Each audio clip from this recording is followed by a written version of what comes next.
December the 15th, Sunday. Now, I know I haven't posted a video now in a good while, I think over 10 days. I don't even know if I posted a video yet in December, but we've been super busy. Didn't get a chance. We had Storm Dara come through, electricity was out for a few days.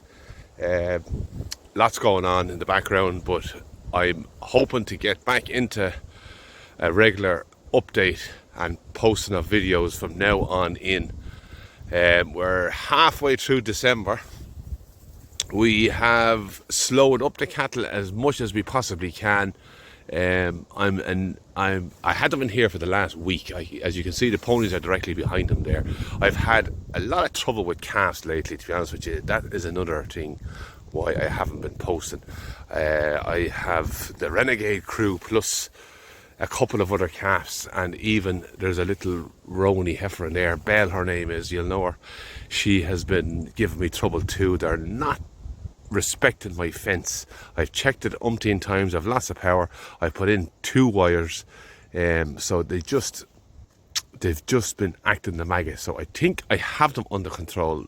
They haven't been out for the last 2 days, but I have calves getting through, and it's frustrating me. So what I'm going to do eventually is, I know I have a few cattle at home. They're very well behaved. A battery fence, 1 row of wire keeps them in a tight little area. I move them every other day. I'm feeding them silage.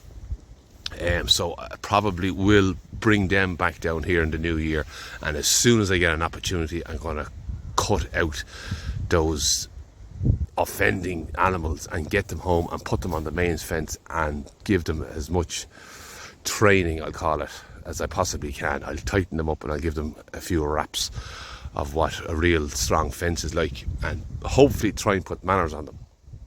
But I don't like to take the cast off this side of Christmas, so once we're into the new year, I'll feel happier about moving them on. I had the same trouble last year, and there's a bullock down here. He's like a Frisian. He's a short-horn, black and white short-horn.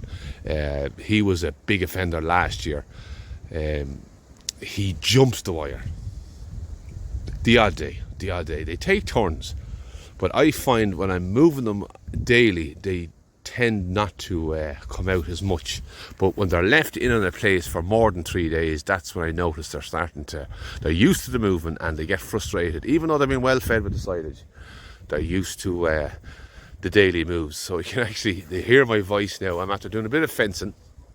We're now coming on to the driest, highest field that we have on this farm. I'm going to keep them tightened and continue to feed them all along here. I have another field the same size as this on the far side of that hedge, and that is the last of the autumn grown fields. So we'll be then moving on back down at the very, very bottom and working our way all the way through again, and that will be winter grown grass. Late autumn, early winter grown grass.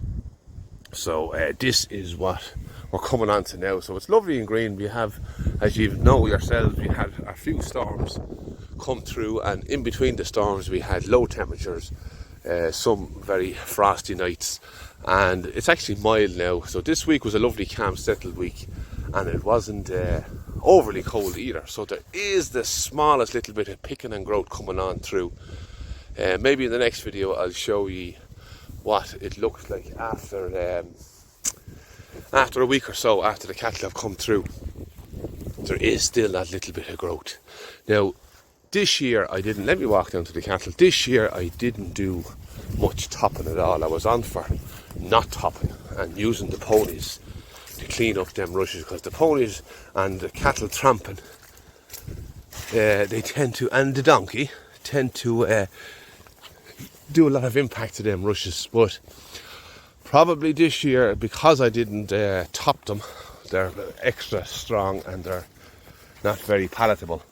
So what I think I will do, and I should only have to do it maybe once or twice, is do my bit of top and keep the rushes more vegetative, greener looking, younger looking, and the ponies tend to much prefer to eat off those more fresher rushes. They're 12 months old. I didn't top these now, and they're all dying off, but they're, look, I'm going to, I probably might, if I get a chance, because I've been busy, if I get a chance over the Christmas, I might fall back and top those rushes. They have given them a good old doing, and they have definitely served their purpose. There's their lovely sheltery beds, and the rushes keeps them up. So I'm not ever going to get on top of rushes completely. I think there's definitely value in them when you're out wintering them. Look at them beds. So they've been in on this place for the last week. So they were half it here, and then I put them on the far side and give them the full length of it. So they had 3 days here and 3 days over there, over the far side of that hedge, but then they had the full week on the whole lot, if you know what I'm saying. Well, yeah, they had access back to the this higher side here. So there's a lovely spread of dung, and we can see that they have nipped away at a few of the greener type rushes. And they have had lots to be fed in here. That is the residue of what I have been giving them. You can see they've been well ate. They're not leaving. What's going on there? They're not leaving much of the silage behind now. I gave them 3/4 of a bale yesterday. They had lots, and I'm noticing that they fairly cleaned that off. So I think they're definitely anxious to get moving onto a bit of picking. So I gave this place a real good old doing. The place is covered in silage residue, and their dung is every place. So our ponies are below there. They're well spread out. I'm going to allow them into here. They can clean up whatever's left, and we'll continue on up.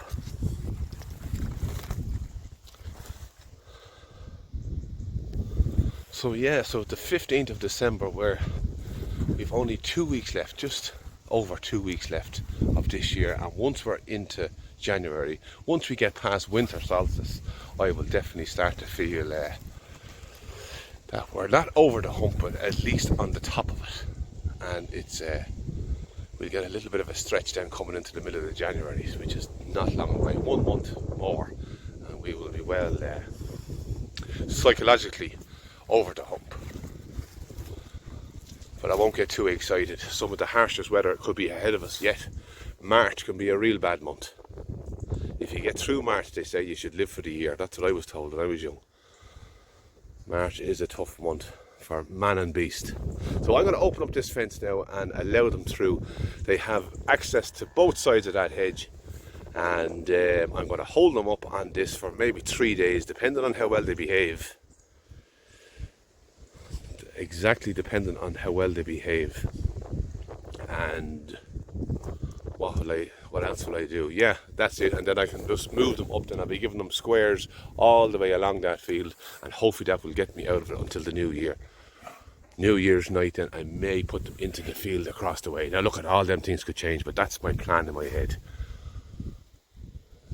Yeah, let me scan around again. Today is a very mild day. There's not much rain. I must check the forecast now this evening and see how things are going to be for the rest of this year.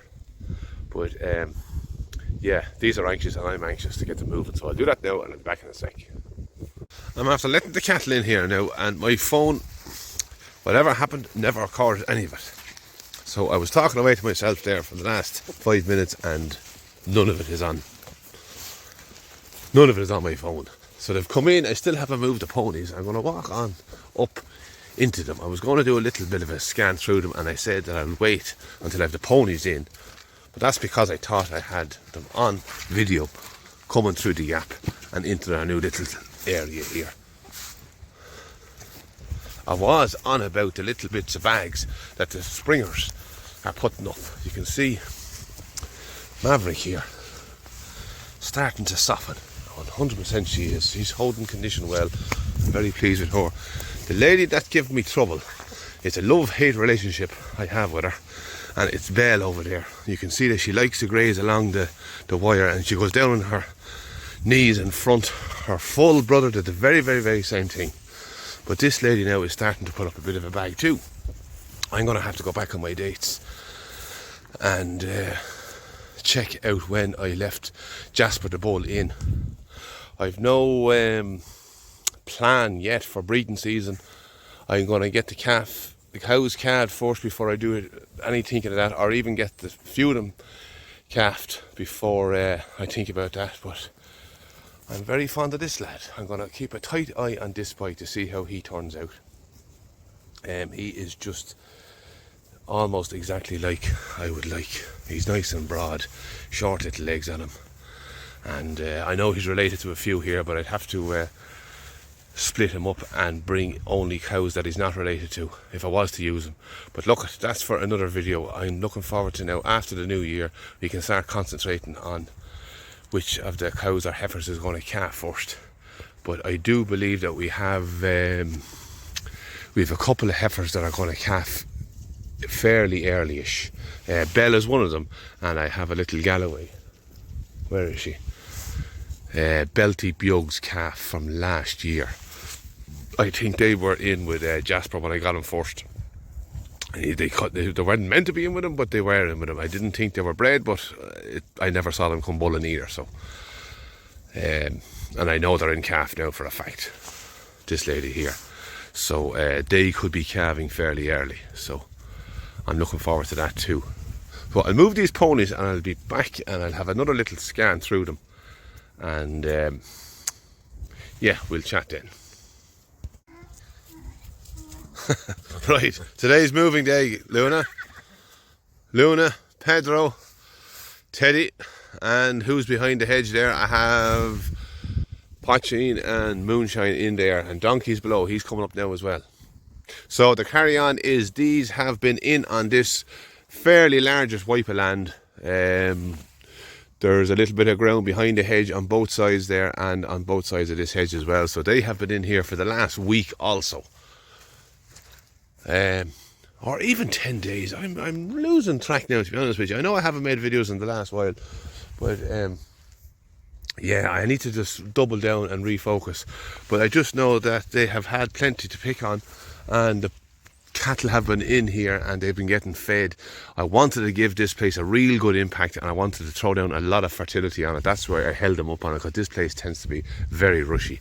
So as I was saying earlier on, I may come along after the ponies and top all these, but I'm going to have to try and get these two across the fence and into me here, across that hedge.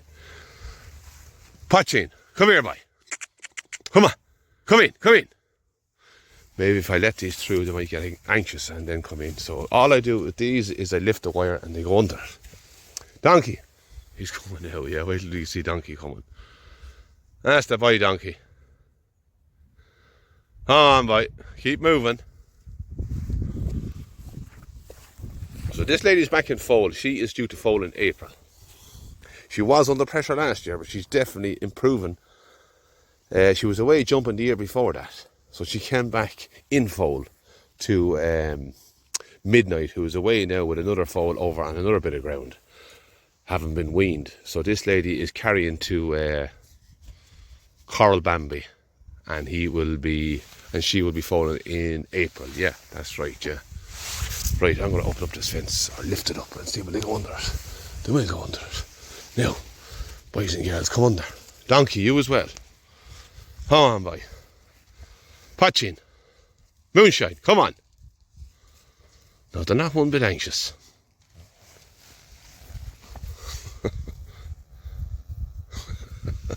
Come on, Donkey, in there you go.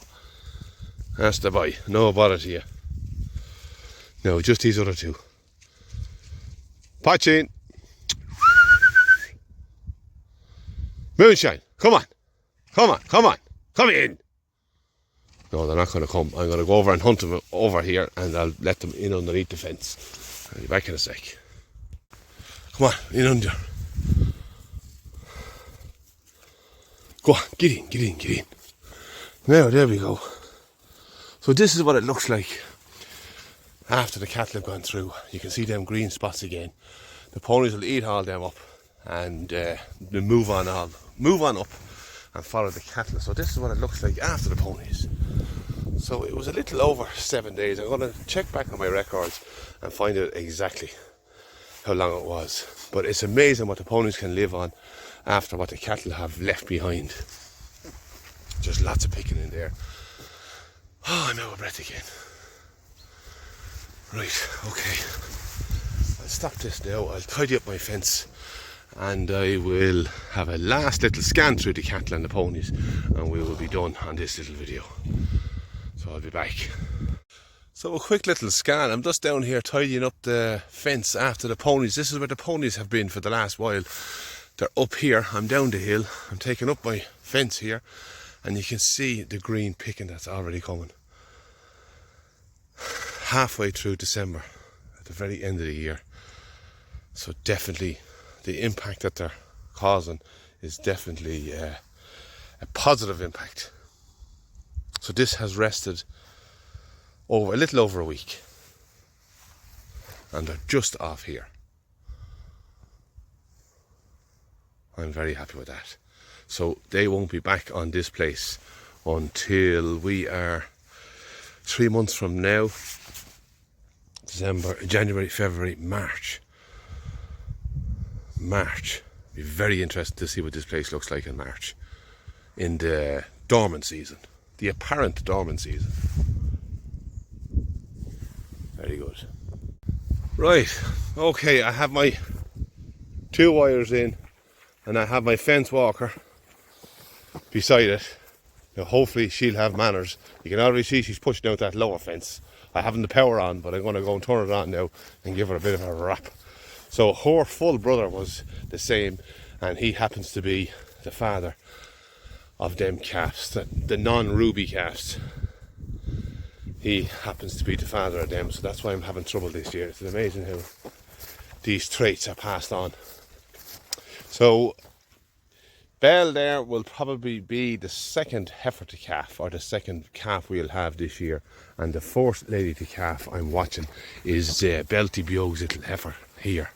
I think that's her there now. She has a nice bit of a bag on her too. I don't know, I'm going to check my dates, but I believe that she's going to be the first one to calf. So she is out of a pedigree Galloway cow, and her father was a pedigree short-horn, so she's a 50-50 hybrid. Jasper, the bull that she's carrying for, is